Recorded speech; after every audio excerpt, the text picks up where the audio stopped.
You wake up, you check your phone, 0 messages, 0 missed calls, and you know what? You don't even care anymore. Not because you're bitter, not because you're broken, but because somewhere between your 30s and your 50s, you stopped needing people to prove your worth.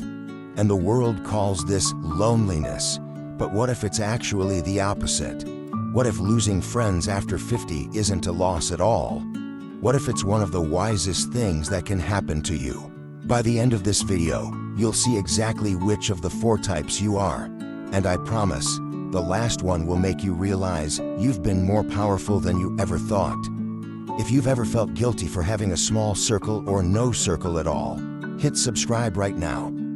This channel explains the psychology that no one else talks about. Let's dive in. You know you're this type if you once had friends, real ones.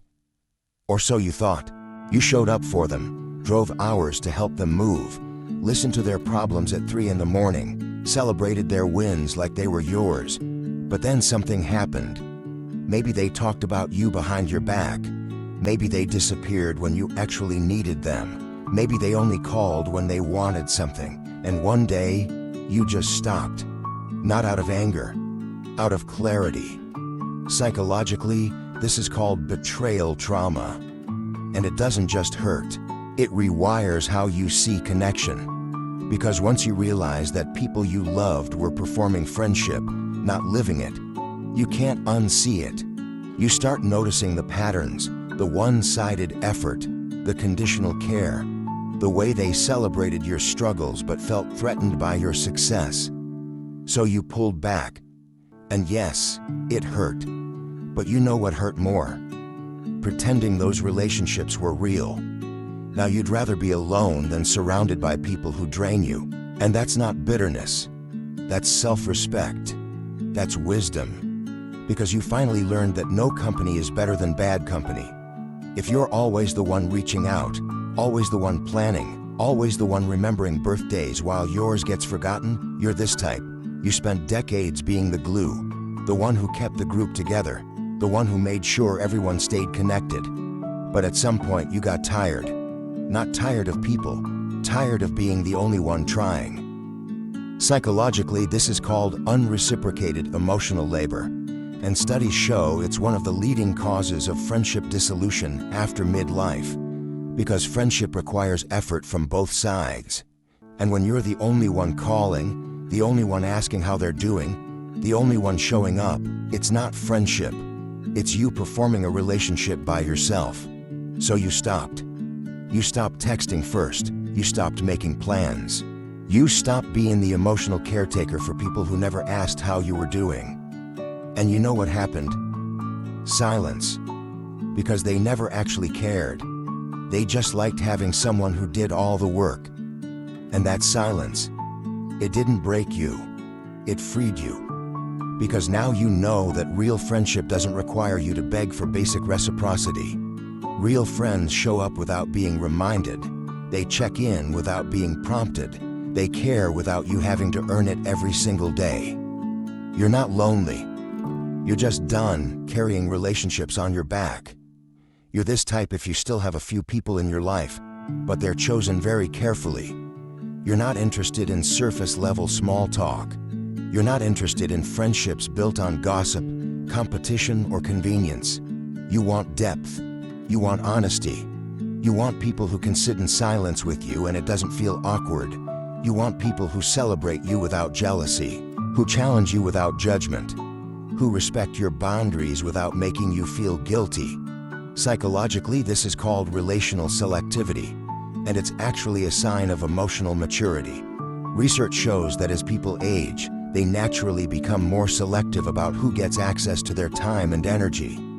Not because they're antisocial, because they've finally learned that quality beats quantity every single time. You've realized that you'd rather have 2 real friends than 20 fake ones. You'd rather spend a quiet evening with someone who truly sees you than a loud party full of people who barely know your name. And society might call that antisocial or boring. But you know the truth. It's not that you lost the ability to connect. You gained the ability to discern. You stopped wasting your energy on people who don't deserve it. And that's not cold. That's smart. Type 4, the autosufficient, 415-545. If you genuinely enjoy your own company more than most people's, if solitude feels like peace instead of punishment, if you can go days without talking to anyone and feel completely fine, you're this type. And the world has been telling you your whole life that something's wrong with you, that you need to get out more, that you need to be more social, that being alone means you're lonely. But here's the truth. You're not lonely. You're liberated. You've reached a level of self-sufficiency that most people will never understand, because most people need constant external validation to feel okay. They need friends to confirm their worth. They need social events to feel alive. But you found something better. You found yourself. Psychologically, this is called secure autonomy. And it's one of the rarest and most powerful states a person can reach. Because when you don't need people to complete you, when you don't need approval to feel valuable, when you're genuinely content in your own presence, you become unshakable. You stop tolerating bad treatment. You stop sacrificing your peace for acceptance. You stop performing for an audience that doesn't even matter. People will say you're isolating, that you're missing out, that you're too picky. But what they don't understand is this. You're not avoiding connection. You're protecting your peace. You're not afraid of people.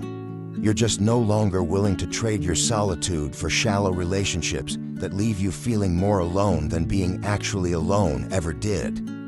And here's the most beautiful part.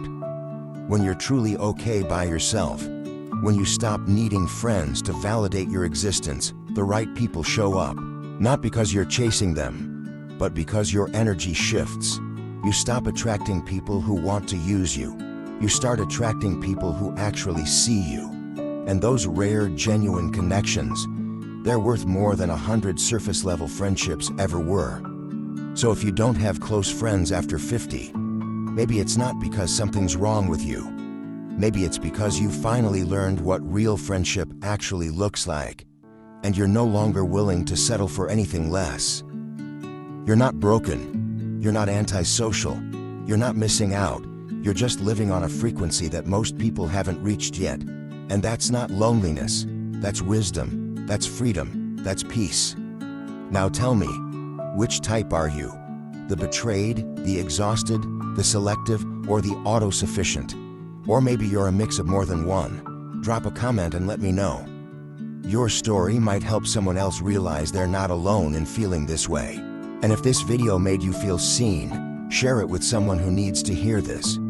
Because sometimes the most healing thing we can do is realize that what we thought was our weakness is actually our greatest strength.